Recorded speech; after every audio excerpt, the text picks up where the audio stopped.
ఆ తర్వాత మాట్లాడుతూనే దమయంతి టిఫిన్ నోట్లో తినిపించిన తర్వాత ఆ తర్వాత బామ్మ కబుర్లు చెబుతూ నవ్విస్తూ ఆ తర్వాత దమయంతి భైరవికి తినిపించిన తర్వాత కౌముదికి తినిపిస్తూ కౌముది వాళ్ళ అమ్మతో ఆడుకుంటూ కౌముదికి తలదువ్వుతూ ఆవిడ ముద్దులు పెట్టుకుంటూ నా బంగారు తల్లి అనే, నా ప్రాణం అమ్మ నువ్వనే, నువ్వు లేకపోతే ఈ అమ్మ ఏమైపోయేదోనే, నేను బతకటానికి ఒక కారణం కావాలని దేవుడు నిన్నిచ్చాడమ్మా, నేను బతకటానికి ఒక కారణం కావాలి కాబట్టి నాకు మిమ్మల్ని ఇచ్చాడని బామ్మ అనేసరికి వాళ్ళు ఒకళ్ళతో ఒకళ్ళు ఎంత అటాచ్ అయి ఉన్నారో చూస్తున్న అతనికి ఏదోగా అనిపిస్తోంది.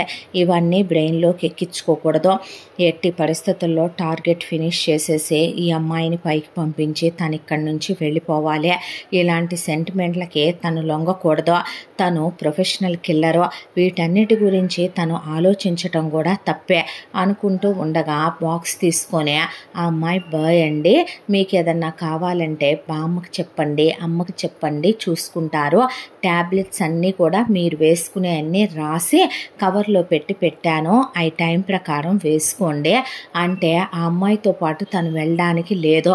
దాంతో చేయగలిగింది ఏమీ లేక ఆగిపోవాల్సి వచ్చింది.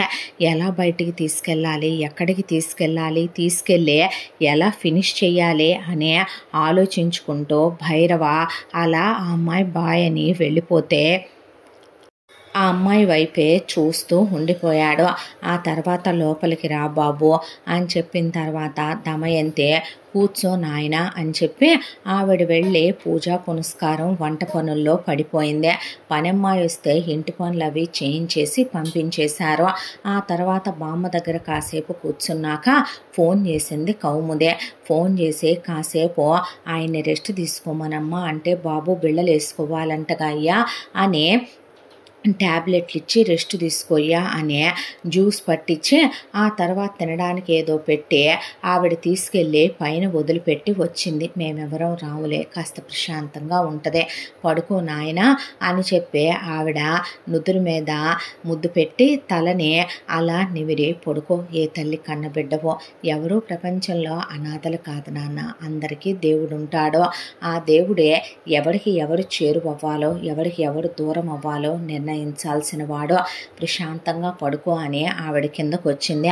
ఆ తర్వాత బామ్మ మెల్లగా మెట్లెక్కి పైకి వచ్చి ఒరే మనవడు దామ్మ తీసుకెళ్తా అన్నం తిందుగానని తీసుకెళ్ళి కొసరు భోజనం పెట్టారు. ఆ తర్వాత సాయంకాలం అయిపోయిన తర్వాత ఇదిగో వచ్చుద్ది అదిగో వచ్చుద్ది కౌముదిని తీసుకొని బయటికి వెళ్దామంటే కౌముది రోజుట్లాగానే దేశోద్ధరణ అంతా కావించి అక్కడ ఉన్న వాళ్ళకి హెల్ప్లు అవి చేసి ఎప్పుడో రాత్రి 8ంటికి ఇంటికి వచ్చింది. వచ్చేసరికి సారీ అంటే మాకు అలవాటే కదే, ఏడబోయా ఇవాళ అనేసరికి ఎక్కడికి వెళ్ళలేదు బామ్మ, అప్పుడు ఒక ఆవిడ ఉంది కదా, ఆవిడకి పాపం ఒంట్లో బాగాలేదు, వాళ్ళ ఆయన్ని రీహాబిలిటేషన్లో వేసి వచ్చాను అని చెప్పి పిల్లలకు బట్టలు ఇప్పించి సరుకులు ఇప్పించి వచ్చాను అన్నాను కదా, ఆవిడ కోలుకుంది. పిల్లలు స్కూల్కి వెళ్తానంటే స్కూల్లో జాయిన్ చేయడానికి మాస్టర్ వాళ్ళతో మాట్లాడాను, ఆవిడకి పని ఎక్కడా దొరకట్లేదంటే నాతో పాటు ఆఫీసులో ఒక అమ్మాయి కొలీగ్గా వర్క్ చేస్తుంది, ఆ అమ్మాయికి ఇల్లంతా చూసుకొని వంట చేసి పెట్టడానికి మనిషి కావాలి, నెలకి వాళ్ళు 15,000 దాకా ఇస్తారు, ఆ అమ్మాయి ప్రెగ్నెంట్, బేబీ పుట్టిన తర్వాత బేబీ రెస్పాన్సిబిలిటీ కూడా తీసుకుంటే 30,000 ఇస్తామన్నారు. దాంతో ఆవిడని తీసుకెళ్ళి అక్కడ పెట్టాను. నా కాళ్ళు పట్టుకొని దండం పెట్టబోయింది. 4 ఇళ్లలో పాచి పని చేసుకున్నా కూడా మాకు 5-6 కన్నా రావమ్మాయి గారు ఇలా చూపించారని. ఏంటో పిచ్చి మేడం, అవసరంలో ఉన్న వాళ్ళకే తను పని చేసి పెట్టట్లేదా బామ్మ, అలా అంటే ఫ్రీగా ఎవరిస్తారో, దాంతో అక్కడ పని కుదిర్చి పిల్లల్ని స్కూల్లో మాట్లాడి వచ్చేసరికి లేట్ అయింది అని చెప్పింది కౌముదే. చెప్పి ఎలా ఉందండి చెయ్యి అంటే పర్లేదు అన్నాడు భైరవ. తిన్నారా, పెట్టామే, నీలాగా అనుకుంటున్నావా ఏంటి, నువ్వు బాక్స్ ఏంటి అలాగే ఉంది సగం అంటే లంచ్ టైంకి తిందామనుకునే లోపు కింద ఒక స్ట్రీట్ పప్పి కుంటుకుంటా వచ్చింది. సగంలో లంచ్ బాక్స్ క్లోజ్ చేసి పర్మిషన్ పెట్టి తీసుకెళ్ళి దాని కాలు కట్టించి దాన్ని తీసుకెళ్ళి హోమ్లో వదిలిపెట్టి వచ్చాక తినాలనిపించలేదు అనేసరికి వాళ్ళమ్మ నువ్వు నీ తిక్కల మేళం వెళ్ళి స్నానం చేసి రాపో అని ఆవిడ ఒళ్ళో పడుకోబెట్టుకొని ముద్దు చేసి ఇలాగ ఇలాగైతే ఎలా అమ్మా, ఆరోగ్యం పాడైపోదు, ఈ అమ్మ ఏమైపోద్ది నీకేమన్నా అయితే అని ముద్దులు పెట్టుకుంటూ ఆవిడ కూతుర్ని గుండెల మీద వేసుకొని తినిపించిన తర్వాత ఒక 20 మంది పిల్లల దాకా వచ్చారు. వచ్చి అక్క అంటే రండ్రా, వీళ్ళెవరే కొత్తగా అంది సౌభాగ్యమ్మ. అనేసరికి స్లమ్లో పిల్లలు బామ్మ, వీళ్ళకి ఎడ్యుకేషన్లో చాలా డౌట్లు ఉన్నాయంట, దాంతో ట్యూషన్కి వచ్చేయమన్నా రోజు అని చెప్పేసరికి వాళ్ళ దగ్గర కూర్చొని వాళ్ళకి కాసేపు ట్యూషన్ చెప్పి పంపించిందే. ఆ అబ్బాయి అవన్నీ చూస్తూ ఆ అమ్మాయి వైపు ఏం మాట్లాడకుండా అలా కూర్చున్నాక అలా చూస్తూ ఉండగా ఆ రోజు గడిచిపోయిందే. ఇలా ఒకరోజు కాస్త వారం అయిపోయిందే. ఆ తర్వాత ఎలా బయటికి వెళ్ళాలని తను అనుకుంటూ ఉండగా ఒక రోజున కౌముదే వచ్చి చేయి పట్టుకుంది భైరవదే. ఉలిక్కి పడేసరికి ఎందుకు టెన్షన్ పడతారు, ఏమీ లేదు, పద్దాకా ఇంట్లోనే ఉండకూడదంట, అలా ఉంటే డిస్టర్బ్డ్గా ఉంటుందంట, బామ్మ టీవీ సీరియలు, అమ్మ దేవుడు మంత్రాలు ఇవే కదా, ఇలా కాకుండా మన ఇల్లు కాకుండా కొంచెం అలా కాస్త బయటికి వెళ్తే కొంచెం మనసు ప్రశాంతంగా ఉంటుంది, వెళ్దామా అనేసరికి వెళదాం అన్నాడు. అన్న తర్వాత రండి అన్న తర్వాత పైకొచ్చి గన్ ఫిక్స్ చేసి తీసుకుందాం అనుకున్నవాడు కూడా మళ్ళీ ఎందుకో ఒక్కసారిగా జరిగినవన్నీ జ్ఞాపకం వచ్చే గన్ పట్టుకుందాం అనుకున్నవాడు కూడా ఏంటో చేతిలో నుంచి ఫస్ట్ టైం గన్ జారిపోయింది భైరవకి. జారిపోయి ఆ గన్నుని అలా మళ్ళీ బ్యాగ్లోనే పడేసి ఆ అమ్మాయితో పాటు బయలుదేరాడు. ఎందుకు తను గన్ను పడేశాడో, అసలు తను వచ్చిన పనేంటి, తను ఇక్కడ చేస్తున్న పనేంటి, వచ్చిన వారంగా ఆ అమ్మాయిని చంపాలనుకుంటున్న తను ఈ వారం రోజులు అయిపోయేసరికి గన్ లోపల పడేసి ఆ అమ్మాయి అమాయకత్వం చూసా, నిజం చెప్పాలంటే వాళ్ళ ఫ్యామిలీ చూసా ఎందుకు తన పని చేయలేకపోతున్నాడో అనే దాంతో ఆ అమ్మాయితో బయలుదేరి వెళ్తే కారులో వెళ్దాందా అని ఆ అమ్మాయి కారులో కూర్చోబెట్టుకొని అలా డ్రైవ్ చేసుకుంటూ వెళ్తూ ఉండగా కొంత దూరం వెళ్ళేసరికి ఒక దగ్గర ఎవడో ఒకడో ఒక చిన్న పిల్లాడికి ఒక 10 ఏళ్ల వయసు ఉంటుంది, వాడిని పడేసి రక్తాలు వచ్చేలాగా కొట్టేస్తూ వాడిని వేసెకు పుట్టావని, కులతకు పుట్టావని, పతితకు పుట్టావని ఇష్టం వచ్చినట్టు కొడుతూ ఉండగా తన కళ్ళల్లో ఒక్కసారిగా గడిచిపోయిన గతమంతా జ్ఞాపకం వచ్చే ఆ పిల్లాడిలో తనే కనపడే, తన దగ్గర గన్నుంటే వాడిని ఒక్కటే బుల్లెట్ ఫినిష్ చేసేద్దాం అన్నంతగా అనుకొని దిగి వాడిని అక్కడికక్కడే ఏది దొరికితే దానికేసి కొడదామనుకున్నాడు భైరవ చూడటానికి 6 అడుగుల 4 అంగుళాల ఎత్తు, జిమ్ములు చేసి బాడీ, కొడితే గోడలు కూడా పగిలిపోయేటట్టు ఉంటుంది, సూటిగా ఉండే చూపు, నవ్వు, ఏడుపు ఇలాంటి ఎమోషన్స్ ఏమీ ఉండవు భైరవకి. దాంతో దిగి అలా షర్ట్ చేయి పైకి అనుకొని వస్తూ ఉండగా భైరవ కన్నా ముందే కౌముదే కారులో నుంచి దిగి చెప్పు తీసుకు కొడతా, ఎవడ్రా నువ్వు, చిన్నపిల్లాడిని పట్టుకొని అలా కొడుతున్నావు, రక్తాలు వచ్చేసేటట్టు అని పిల్లాడిని లాగేస్తే నువ్వోలు వచ్చి ఇష్టం వచ్చినట్టు మాట్లాడుతుంటివే అని వీడు దొంగ, వేసకు పుట్టిన ఏ కులమో ఏ జాతో తెలియని అనాథ కుక్క వీడు అనే బూతులు కూడా చాలా మాట్లాడితే ఆ నోట్లో యాసిడ్ బొయ్య, ఏం మాటలు రావి చిన్నపిల్లాడిని పట్టుకొని అని ఆ పిల్లాడిని ఉరే ఏంట్రా ఇదంతా, ఎవడు వీడు, ఏంట్రా ఈ దెబ్బలు అని కౌముది చేతిలో ఉన్న కర్చీఫ్ పెట్టి ఆ పిల్లాడికి రక్తాలు వస్తుంటే గబా అద్దుతూ నుంచునేసరికి అది కాదు మేడం, నాకు ఎవరూ లేరు, అదిగో ఆ చెట్టు కింద అక్కడ కనపడుతుంది, అది నా చెల్లెలు అని చిన్న పాప వైపు చూపిస్తే ఆ పిల్లకి ఓ 2 ఏళ్ల వయసు ఉంటుందేమో, ఇది కూడా రేపు నీ అమ్మలాగే గంటల లెక్కన ఎటు ఎవడో ఒకడిని మరగేసుకుంటుందిలే, ఇంకా ఈడుకు రాలేదుగా అని అవతల వాడంటే ఫ్యాట్ 2 తీసింది కౌముదే. తీసేసరికి భైరవ కళ్ళల్లో ఒక ఆనందం.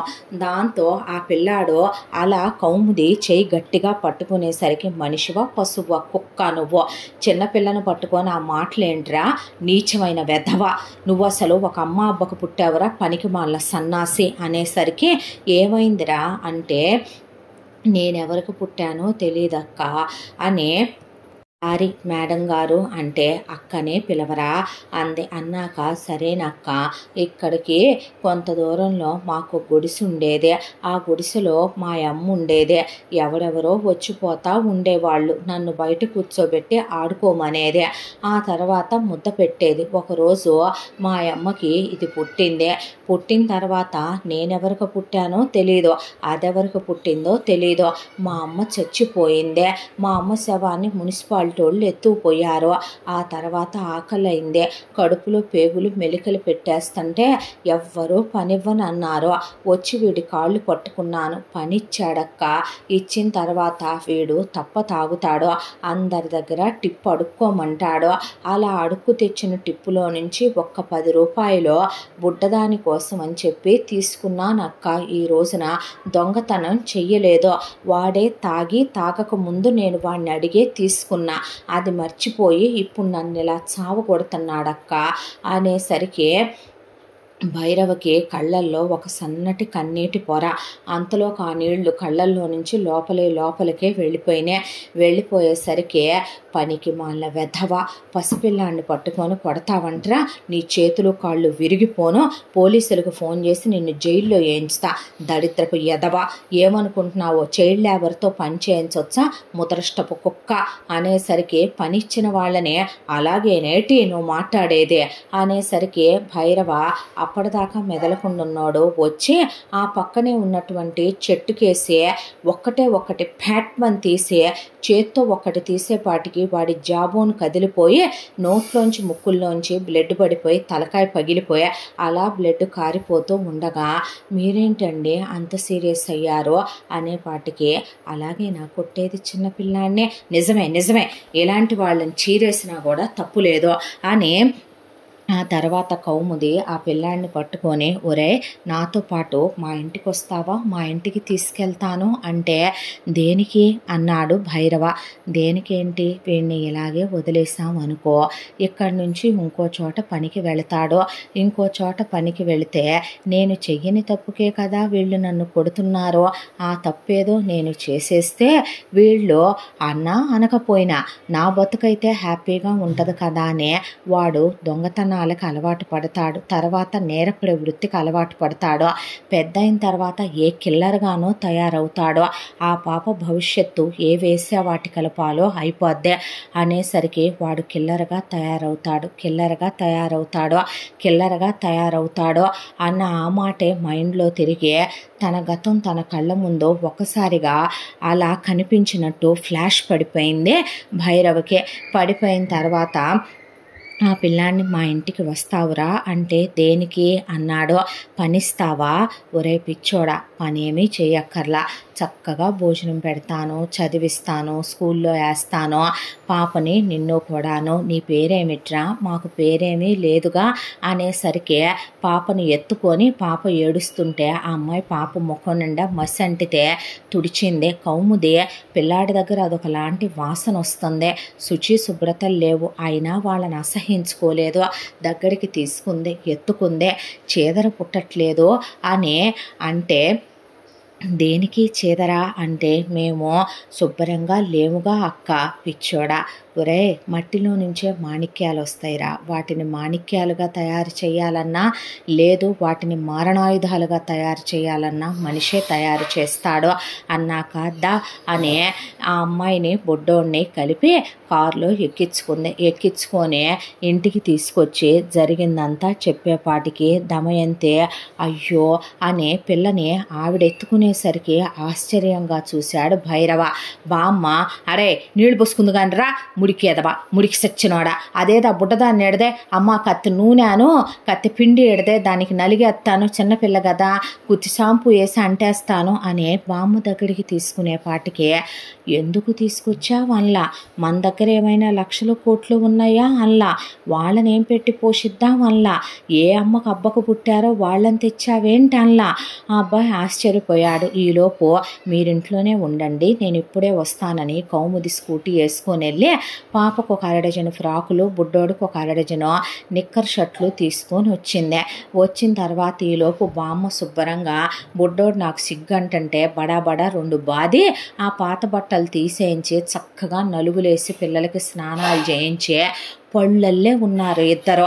కొత్త బట్టలు తొడిగిన తర్వాత దమయంతి భోజనం కలిపి ఇద్దరికి వాడు నేను తింటానంటే పాపకు ఆవిడ తినిపించి పాలు పట్టేసరికి బుడ్డదలా నిద్రపోయింది.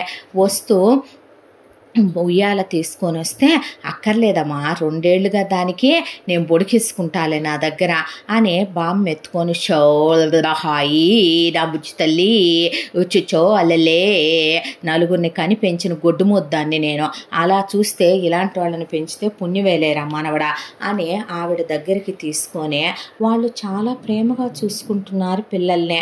చూసుకున్న తర్వాత వీళ్ళకి పేర్లు ఏం పెడదాం అంది బామ్మ. అనేపాటికి వీడు శుభంగా దొరికాడుగా ఈ రోజున నాకు, కాబట్టే సుభాష్ అని పెడదాం, ఒరేయ్ నీ పేరు సుభాష్ అంది. ఇక కౌముది అన్నాక పాప బంగారు కొండలా ఉంది, బంగారీ అని పెడదాం అని చెప్పేసరికి అలా చూస్తూ భైరవ బంగారి శుభంగా దొరికాడు సుభాష్. తనకు ఒక రోజున ఆ పేరు పెట్టేవాళ్లే లేరు. ఆ పేరు కూడా తను పెట్టుకున్నదే. కాలభైరవుడి గుడి దగ్గర పస్తులు పడుకున్న రోజుల్లో పేరేంటంటే ఆ భైరవుడి పేరే తన పేరని పెట్టుకున్న రోజులు గుర్తొచ్చినాయి.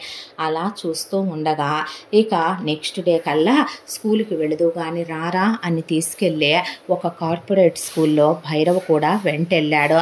వెళితే అతని ఫాదర్ నేమ్ ఏంటి, మదర్ నేమ్ ఏంటి అనేపాటికి కౌముది అలా చూస్తూ నుంచుంటే నాకు మా అమ్మ నాన్న ఓలు లేరు అని పిల్లాడి చెప్పేసరికి వాట్ అంటే వీడు స్లమ్ కిడ్డా, ఇలాంటి వాళ్ళని మాలాంటి వాళ్ళ స్కూళ్ళల్లో మేము జాయిన్ చేసుకోం సారీ అనేపాటికి షటప్ అనే కౌముది తిట్టకుండా తిట్టి అక్కడి నుంచి బయటకు వచ్చి వేరే స్కూల్కి వెళ్ళి ఒరేయ్ నువ్వు ముందు నోరుమోయ్, ఆ ఓలు ఆలు అనే భాష నువ్వు తీసి పక్కన పెట్టు అన్న తర్వాత వీడు నా బ్రదరు, నా తమ్ముడు, వీడి పేరు సుభాష్ అని వాళ్ళ అమ్మ పేరే వాడి పేరుకి అమ్మ పేరుగా వేయించి వాళ్ళ నాన్న పేరే అక్కడ రాయించి తన ఇంటి పేరే వాడికి రాయించింది.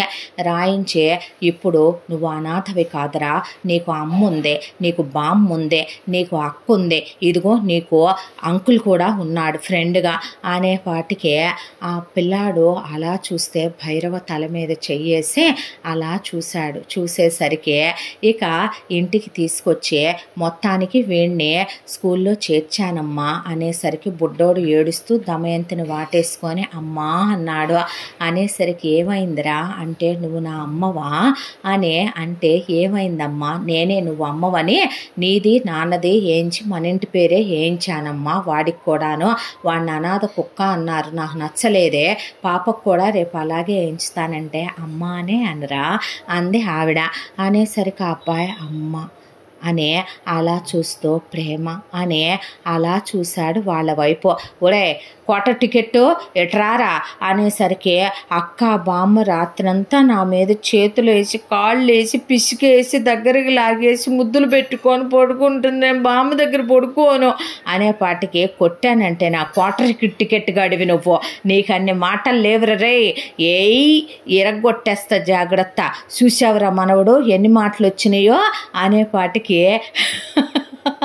అని భైరవ ఎక్కెక్కి నవ్వేసరికి వాళ్ళ ముగ్గురు అలా చూసి నువ్వు నవ్వుతావు కూడానా అనేసరికి నేనా నవ్వానా అన్నట్టు అలా అద్దంలోకి చూసుకున్న తర్వాత తింటం అయిపోయి పైకి వెళ్ళాక కౌముది ట్యాబ్లెట్లు ఇచ్చి గుడ్ నైట్ అన్న తర్వాత గుడ్ నైట్ అన్నాడు. అన్నాక అలా వెళ్ళేదల్లా వెనక్కి వచ్చి మీరు నవ్వితే చాలా బాగున్నారు అని నవ్వండి ముత్యాలు రాలిపోవులే అనేసి వెళ్ళింది.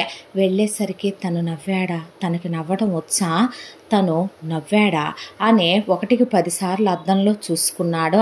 చూసుకున్నాక ఎందుకో తనకి తానే కొత్తగా అనిపించాడు. వచ్చిన ఫస్ట్ వీక్ అంతా ఆ అమ్మాయిని చంపాలనుకున్నాడు. బాబు వాళ్ళని అనుకోకుండా తమ లైఫ్లోకి వాళ్ళు వచ్చేసరికి అసలు ఆ చంపాలన్న మాటే పోయింది తన మనసులో. ఏంటి తను ఎలా అయిపోతున్నాడో, ఇప్పుడు ఆ అమ్మాయిని తను చంపాలన్నా చంపగలడా? ఇప్పుడు వాళ్ళు తనకు కూడా ఒక ఫ్యామిలీ లాగా అయిపోయే తన్నే వాళ్ళ ఫ్యామిలీలో ఒకడంటున్నారో, తన్ను వెళ్ళమంటలేదు ఉండమంటున్నారో. భగవంతుడా అనే బుక్ ఓపెన్ చేశాడు, తన దగ్గర ఉన్న బుక్. ఆ బుక్కులో తను చంపిన వాళ్ళందరి ఉండి లాస్ట్కి ఒక 20 పేజీలు మిగిలి దానికి ముందు కౌముది ఫోటో ఉంది. టార్గెట్ ఇంకా అవ్వలేదని రాసుంది అక్కడ. చంపిన ఎంతమంది మీద తనకి లేని ఏ దయ, ఏ జాలి, ఏ కరుణ, ఏ ప్రేమ, ఏ అభిమానం, అనురాగం, ఆత్మీయత ఎందుకు తనకి కౌముది మీద కలుగుతుందే, ఎందుకు ఈ ఫ్యామిలీ మీద తనకు అనిపిస్తుంది అని అలా పడుకున్నాడు.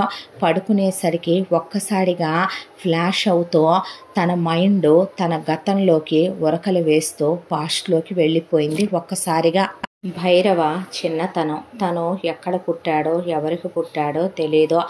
ఎవరో ఒక ఒళ్ళు బలిసిన ఆడదే కామంతో తన కోరిక తీర్చుకొని తన్ని కని తను ఎక్కడ తన పరువుకి భంగం కలిగిస్తాడో, తనలాంటి వాళ్ళు తన జీవితంలో ఉండకూడదు అనే దాంతో గుడ్డల్లో చుట్టి తన్ని చెత్త కుప్పలో పడేసి పోయిందంట. అక్కడ ముష్టెత్తుకునే ఒక ముసల్ది ఇదంతా చూస్తూ ఉందంట. ఆ తరువాత కుక్కలు ఒళ్ళంతా చీరేసి ఆల్మోస్ట్ తినేయబోతుంటే ఆ ముసల్దానికి జాలి అనిపించే దగ్గరికి తీసుకొని అది ముష్టెత్తుకున్న డబ్బుల్లో నుంచి గుక్కెడు పాలు కొని పోసిందంట. ఆ తర్వాత అక్కడి నుంచి ఆ ముసల్ది కొన్ని రోజులకి చచ్చిపోయి దాని శవాన్ని మున్సిపాలిటీ వాళ్ళు ఎత్తుకెళ్ళిపోతూ అనాథ బిడ్డగా ఉన్నటువంటి 6 నెలల పిల్లాడైన తన్ని తీసుకెళ్ళి ఒక హోంలో పడేశారు. ఆ హోంలో అనాథల, దిక్కులేని వాళ్ళ, ఎవరు కొట్టినా తిట్టినా హీనంగా చూసినా హేళన చేసినా నానా నరకాలు పడుతూ తన బాల్యం అక్కడ ఎదగటం మొదలైందే. తనకి 7-8 సంవత్సరాల వయసు వచ్చేసరికి జ్ఞానం, తెలివితేటలు బాగా ఎక్కువ. చూడటానికి అందంగా ఉండటం ఒకటే, దాంతోపాటు తను ఎవరి జీన్సో తెలియదు కానీ హైటు చాలా త్వరగా గ్రోత్ కనిపిస్తూ ఉండేది తనదే. అక్కడ ఆశ్రమంలో అడ్డమైన పనులు చేయించేవాళ్ళు, చావగొట్టేసేవాళ్ళు. కడుపు నిండా తిండుండేది కాదు, కంటి నిండా నిద్ర ఉండేది కాదు, చదువు ఉండేది కాదు, మనశ్శాంతి ఉండేది కాదు. వాళ్ళు వీళ్ళు తెచ్చిచ్చినవి కూడా తిన్నిచ్చేవాళ్ళు కాదు. బ్రతుకు ఘోరాతి ఘోరంగా నరకంగా హింసగా ఉన్న రోజుల్లో తనకి 12 ఏళ్ల వయసు వచ్చిందే. అక్కడ ఆశ్రమంలో జరుగుతున్న అక్రమాలు తనకి ఒక్కొక్కటిగా తెలియటం మొదలైనాయి.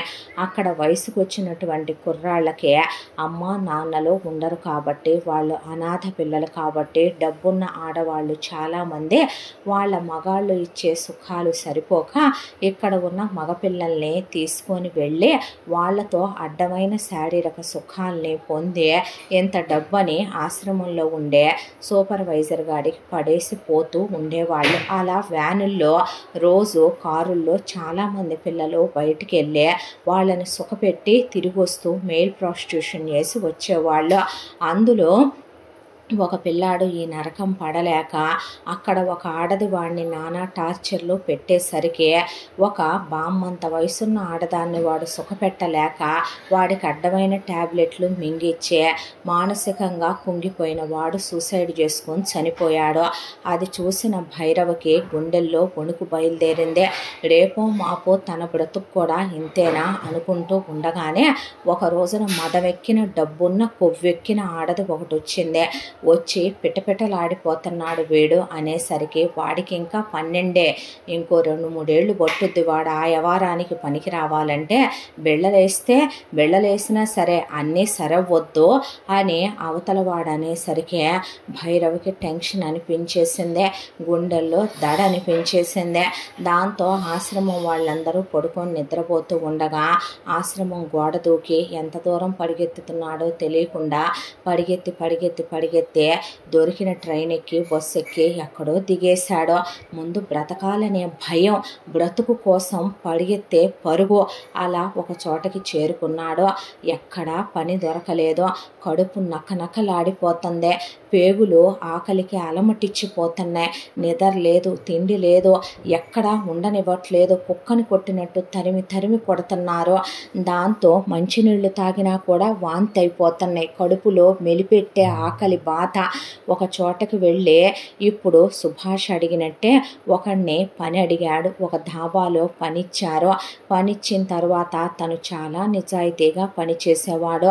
వాడు మాత్రం అమ్మాయిల్ని తార్చటం, వచ్చిన వాళ్ళ దగ్గర డబ్బులు కొట్టేయటం, ఎక్కువ బిల్లులు రాయించివ్వటం, ఇలాంటివన్నీ చేసేవాడు ఆ ధాబా వాడు. చాలా వరకు లారీ డ్రైవర్లు వాళ్ళు వీళ్ళు వేసల్ని తీసుకొని తాగి ఉంటారు కాబట్టి వాడు ఇలా చేస్తూ ఉండగా ఒక రోజున టీ పెడుతూ ఉండగా లీటర్ పాలల్లో వాడు 3 లీటర్ల నీళ్లు కలిపి టీకని మరగబెడుతూ ఉండగా అనుకోకుండా చేయి తగిలే ఆ టీ తన మీద పడిపోయి ఒళ్ళంతా కాలిపోయి పీతాట్లు ఊడిపోయిందని ఒకవైపున బాధపడుతుంటే వాడు నానా బూతులు తిట్టి తన్ని చెవులతో వినలేని మాటలు, నోటితో చెప్పలేని మాటలు, కడుపులో కాళ్లతో తంతూ బ్లడ్ కక్కుంటున్నా, దన్నాలు పెడుతున్నా, ఒకవైపున ఒళ్ళంతా మంటలు పుట్టిపోయే ఆ మంటలే ఒళ్ళు కాలిపోయి తట్టుకోలేకపోతుంటే తన్నే జాబోన్ కదిలిపోయేటట్టు, ముక్కుల్లోంచి నోట్లోంచి చెవుల్లోంచి బ్లడ్ వచ్చేటట్టు కొట్టేసరికి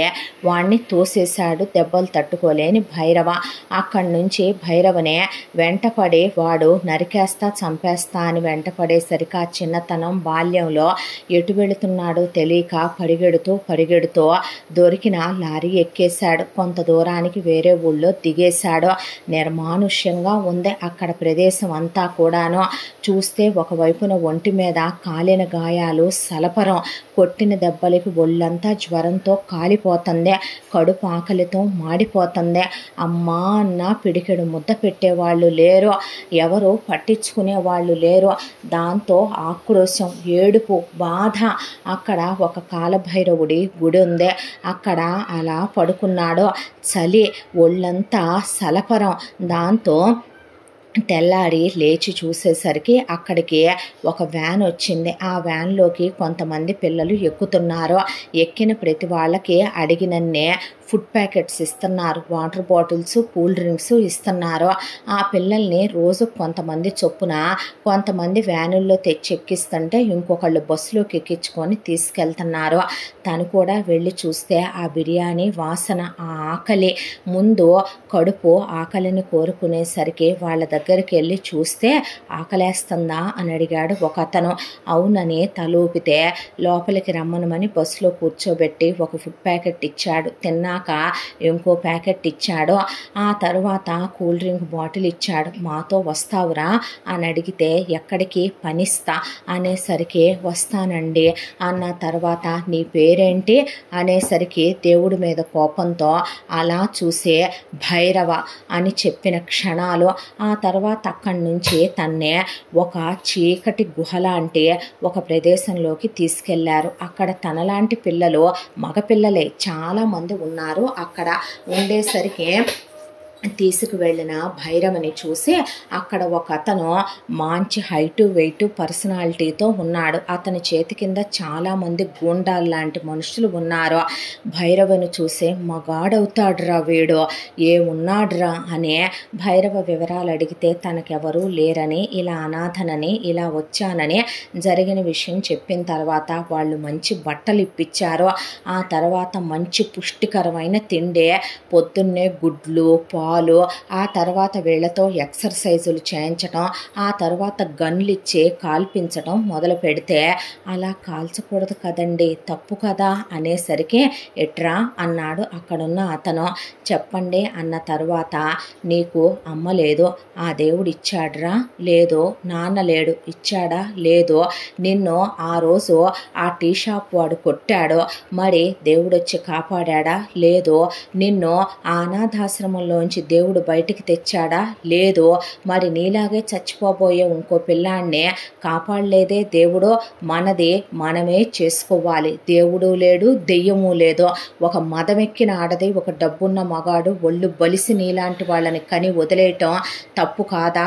పాపం కాదా? కష్టపడాలిరా. కానీ ఆ కష్టం పడదామన్నా మనకు పనిచ్చేవాడు ఉన్నాడా? బయట చదువు చెప్పించేవాడు ఉన్నాడా? తప్పేంట్రా, పాపమేంట్రా? నిన్ను ఏ ఒళ్ళు బలిసి ఒక ఆడది కనేసిందో, కొవ్వెక్కి మదమెక్కి ఎవడో ఒకడో దాంతో కులికి వాణ్ణి చంపగలిగిన వాళ్ళు లేరన్నట్టు నీలాంటి వాళ్ళని కని భూమి మీద వదిలేశారో అలాంటి కేసులే వస్తూ ఉంటాయి మన దగ్గరికి. అలాంటి వాళ్ళని చంపటం పాపం కాదు. ఆ పాపం మనకి తగలదో, వాళ్ళని చేయమన్న వాళ్ళకి తగులుద్దే. వాళ్ళని పుట్టించిన ఆ దేవుడే రాస్తాడు కాబట్టి వాళ్ళ రాత అలాగా ఆ దేవుడికే తగులుద్దే. అర్థమైందా? అనేసరికి దేవుడు లేడు అంటే లేడు అన్నాడు భైరవ. అదంతా అబద్ధం. అవును, అబద్ధం. ఆ రోజు నుంచే నవ్వు, ఏడుపు, బాధ, దుఃఖం ఇదేమీ లేకుండా ఇక ఎక్సర్సైజులు చేయటం, ఫుడ్ తినటం, వీళ్ళకంటూ ఒక చీకటి జీవితం ఉంటుంది, ఒక చీకటి కోణం ఉంటుంది. అలా వీళ్ళు ఎదిగి పెరిగి పెద్దవాళ్ళు అవుతూ ఉండగా తీసుకెళ్ళి వీళ్ళకి బ్రహ్మాండమైనటువంటి, వీళ్ళకి అసలు చాలా ఫారెన్ వాళ్ళు కూడా మాట్లాడలేనన్ని భాషలు వీళ్ళకి నేర్పిస్తారు. అలాగే చాలా పెద్ద కాలేజీలో వీళ్ళకి డిగ్రీలు చెప్పించి సర్టిఫికెట్స్ తీసుకుంటారు.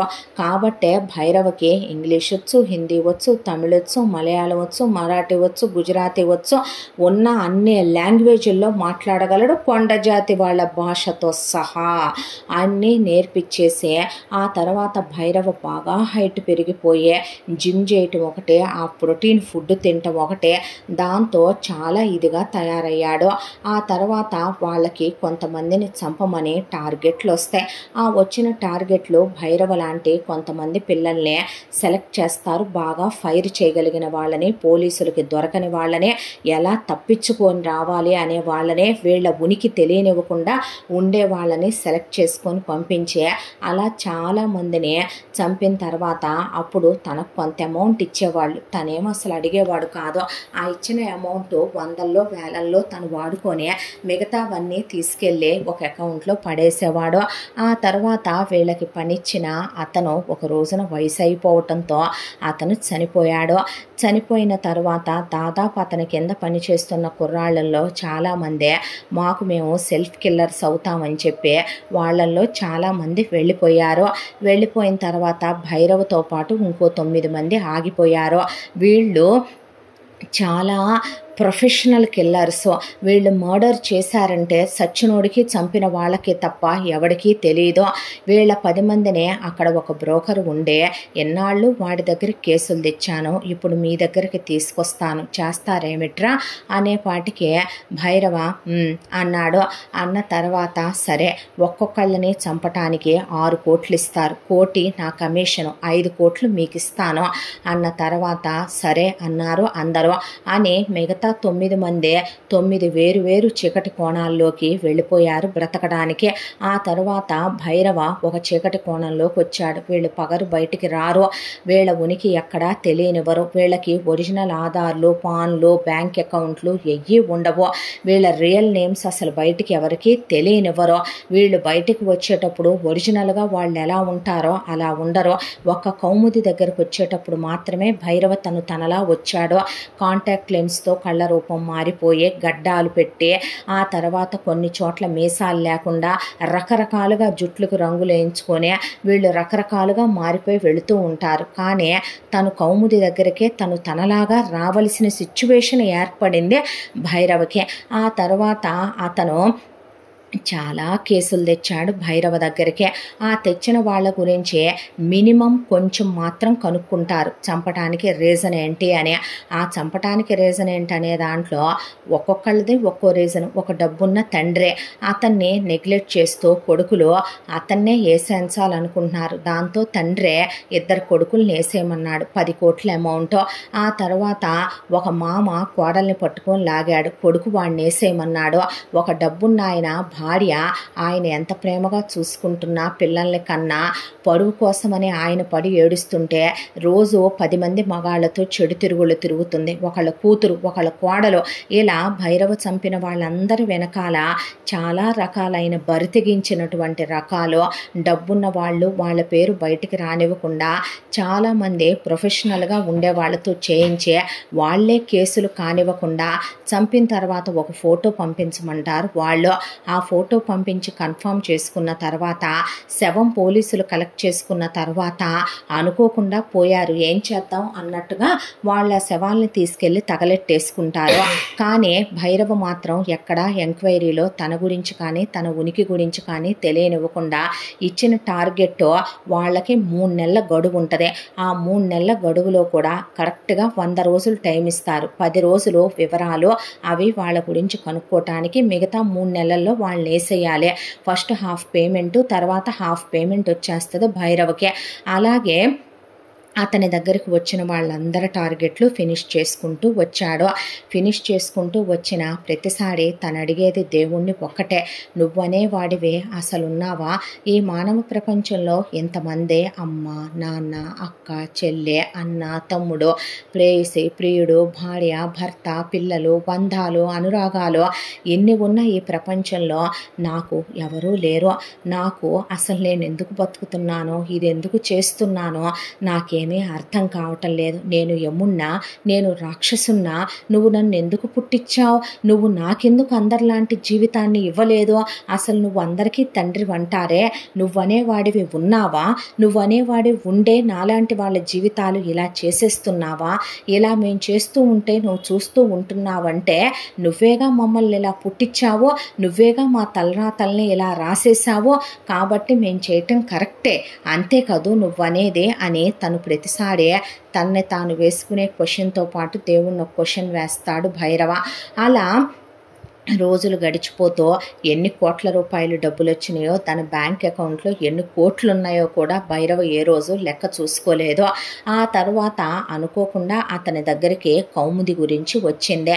అయితే కౌముది గురించి బ్రోకర్ని వివరాలు అడిగాడు భైరవ. అడిగినప్పుడు ఆ అమ్మాయి క్యారెక్టర్ మంచిది కాదంట అనే, ఆ అమ్మాయి వల్ల ఒక కుటుంబానికి చాలా అన్యాయం జరిగిందంట అనే, ఒక కుటుంబమే నామరూపాలు లేకుండా పోయిందంట అనే, ఆ అమ్మాయి చాలా క్రిమినల్ బ్యాక్గ్రౌండ్ ఉన్నదంట అనే, క్రూయలిస్టిక్ పర్సన్ అంట అనే, తిరుగుబోద్దంట అని, గాలి రకం అంట అని, ఒక బ్రోతల కన్నా హీనమైన నీచమైన ఆడదంట అనే, ఆ అమ్మాయి గురించి చాలా అసభ్యకరమైన రిపోర్ట్ వచ్చిన తర్వాత అలాంటి దాన్ని వేసేస్తే పాపమే ఉందని తను తీసుకున్నాడు. కానీ ఆ అమ్మాయి గురించి తను తెలుసుకునే కొద్దే అసలు బ్రోకర్ చెప్పిన దానికి కౌముది విషయంలో ఇక్కడ తను వచ్చి చూసిన దానికి అసలు ఏమాత్రం సంబంధం లేదు, పూర్తి అబద్ధం అని మాత్రం భైరవకి తెలిసిందే. కౌముదికి ఓ ఫ్యామిలీ ఉందే, అమ్మ ఉందే, బామ్మ ఉందే. కౌముది అసలు ఎవరికి హాని చేయదు, చీమకు కూడా నేను ఇంతవరకు అపకారం చెయ్యలేదని తనకి యాక్సిడెంట్ అయిన రోజు చిన్నపిల్లల మోకాళ్ళ మీద కూర్చొని ఏడ్చేసిందే. కౌముది తిక్కల్ది, తింగర్ది వాళ్ళ అమ్మ అనేలాగా. నిజమే, పిచ్చిది, అమాయకురాలు, ఒకళ్ళకి సేవ చేయటం తప్ప పాపం అంటే ఏంటో తెలియదు, తప్పు అంటే ఏంటో తెలియదు. ఈ అమ్మాయి మీద ఎవరికి పగ, ఎవరికి కక్ష, ఎవరు ఎందుకు అమ్మాయిని టార్గెట్ చేశారో, ఈ అమ్మాయిని చంపటం వల్ల ఎవరికి లాభం, ఎవరికి లబ్ధి, వీళ్ళ కుటుంబం వల్ల ఎవరికి ఏమన్యాయం జరిగిందే. ఒక మనిషిని 5 కోట్ల రూపాయలు ఇచ్చి చంపించేంత కోటీశ్వరరాలు తను వచ్చిన దగ్గర నుంచి చూస్తూనే ఉన్నాడు.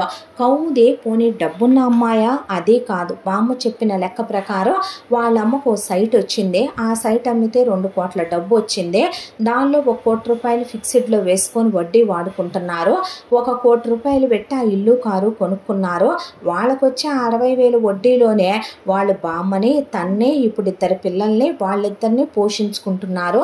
కౌముది శాలరీ సైతం కనీసం వాళ్ళమ్మ తీసుకోవటానికి కూడా కౌముది తెచ్చి ఇవ్వదు. కౌముది చదివిన స్కూలు కాలేజీ గురించే తను వాళ్ళమ్మ అంటూ ఉండగా విన్నాడు. చాలా నార్మల్ సాదాసీదా దాంట్లోనే తను చదువుకుంది.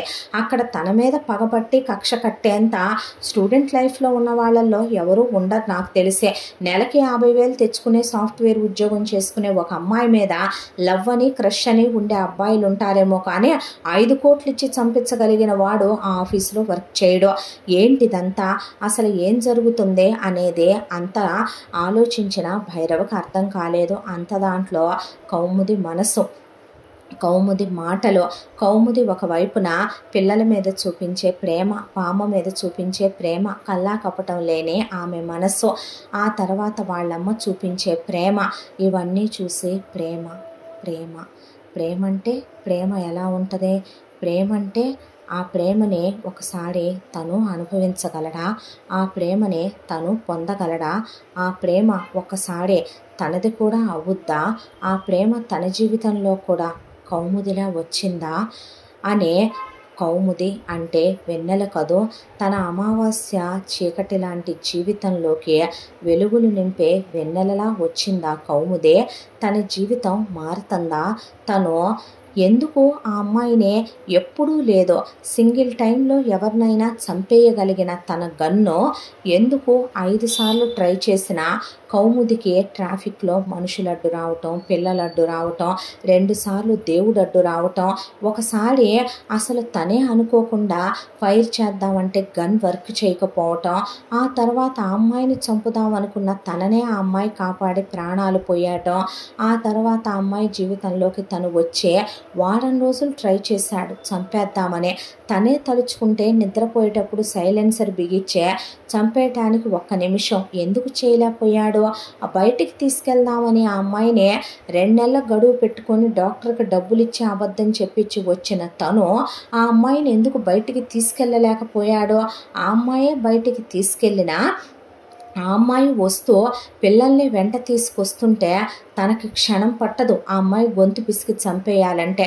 తన నడుముల దగ్గరకు కూడా రాదు కౌముదే. నిజం చెప్పాలంటే బక్కగా ఉంటుంది, మీడియం హైట్లో కౌముదే. తను ఆ అమ్మాయిని గట్టిగా కొడితేనే చచ్చిపోద్ది ఆ అమ్మాయి. అలాంటిది ఎందుకు ఆ అమ్మాయిని తను ఏమీ చేయలేకపోతున్నాడో? వచ్చిన ఫస్ట్ వారం అంతా చంపాలనుకున్న తను 2వ వారానికి ఆ నిర్ణయం మార్చేసుకున్నాడు. 2వ వారంలో ఆ అమ్మాయిని ఏదో ఒకటి చెయ్యగలనా అనే ఆలోచన, పిల్లల్ని తీసుకొని ఇంటికి వచ్చి పిల్లాడిని స్కూల్లో చేర్చే అనాథ కుక్క అనాథ వెధవ అని అడ్మిషన్ ఇవ్వనన్న వాడికి తన ఇంటి పేరు, తండ్రి పేరు, తల్లి పేరు ఇచ్చి వాళ్ళ రెస్పాన్సిబిలిటీ తీసుకొని వాళ్ళని ఇంట్లో తమలో ఒకటిగా చూస్తున్న ఆ అమ్మాయిని 3వ వారానికి వచ్చేపాటికే తను చంపకూడదని నిర్ణయించుకున్నాడు. కానీ ఎవరు తన్నే చంపించాలనుకుందే, ఎందుకు చంపించాలనుకున్నారో, ఇప్పుడు ఒకవేళ తను వదిలేసిన ఆ అమ్మాయిని అవతల వాళ్ళు ప్రాణాలతో ఉంచరు, ఆ అమ్మాయిని ఫినిష్ చేయిస్తారు. తనలాంటి ప్రొఫెషనల్ కిల్లర్స్ తను ఒక్కడే కాదు, చాలామంది ఉన్నారు వరల్డ్ వైడ్గా. ఎవరైనా సరే ఎంత టైం అయితే తీసుకోరో, ఒక్క బుల్లెట్తో పోతుంది ప్రాణం. కానీ ఆ అమ్మాయి పోయిన క్షణం ఆ తల్లి బ్రతుకుద్దా? ఆ బామ్మ ఉంటుందా? ఆ పిల్లలు ఏమైపోతారు? ఈ ఇల్లు ఏమైపోద్ది? ఈ సంతోషాలు, ఈ ఆనందాలు, ఈ చిరునవ్వులు, ఏ కల్లా కపటం లేకుండా బ్రతికే వాళ్ళ జీవితాలు ఏమైపోవాలి? అసలు ఇదంతా ఎందుకు తుడిచెయ్యాలి? ఏం జరుగుతుంది అనే దాంతో భైరవ అలా పడుకొని ఆలోచిస్తూ ఉండగా తన గతం కౌముది, గతం కౌముది, గతం కౌముది ఒక్కసారిగా అన్నీ గిర్రను తిరిగిపోయినాయి తన మైండ్లో. దాంతో అసలు దీనికంతటికి ఒక చెక్ పెట్టాలి అంటే తను కౌముదితోనే ఉండాలి. కౌముదితోనే ఉంటూనే తనని ఎవరు చంపించాలనుకున్నారో, ఎందుకు చంపించాలనుకున్నారో, ఇప్పటి వరకు తను ఎవరిని చంపమన్నా ఏదో జస్ట్ నాలెడ్జ్ కోసం రీజన్ తెలుసుకున్నాడే తప్ప ఎవరి గురించి డీటెయిల్స్లోకి తను వెళ్ళలేదు. కానీ కౌముదిని చంపించాలనుకున్న వాళ్ళ డీటెయిల్స్ ఇప్పుడు తను తెలుసుకొని దాని వెనక కారణం ఏంటో కనుక్కోవాలి, కౌముదిని కాపాడాలి. మేబీ తను అందుకే వచ్చాడేమో తన జీవితంలోకి అనిపించే. ఇలా తను వెళ్ళిపోకూడదు, తను ఇంకా ఇక్కడ 2 నెలలు ఉంటాడు వీళ్ళ మధ్య. ఈ 2 నెలల్లో వీలైనన్ని ఎక్కువ మెమరీస్ బామ్మ నుండే, అమ్మ నుండే, ముఖ్యంగా కౌముది నుండి తన మెమరీస్ని తీసుకొని ఆ తర్వాత బాబు పాప వీళ్ళందరితో హ్యాపీగా గడిపి ఒకరోజు కౌముది ప్రాబ్లం ఏంటో తెలుసుకొని అవతల వాళ్ళని ఫినిష్ చేసేసే కౌముదికి ఇంకే ప్రాబ్లం లేదు, తను హ్యాపీగా ఉంటుంది అనుకున్న క్షణం తను వీళ్ళ లైఫ్లో నుంచి వెళ్ళిపోవాలి.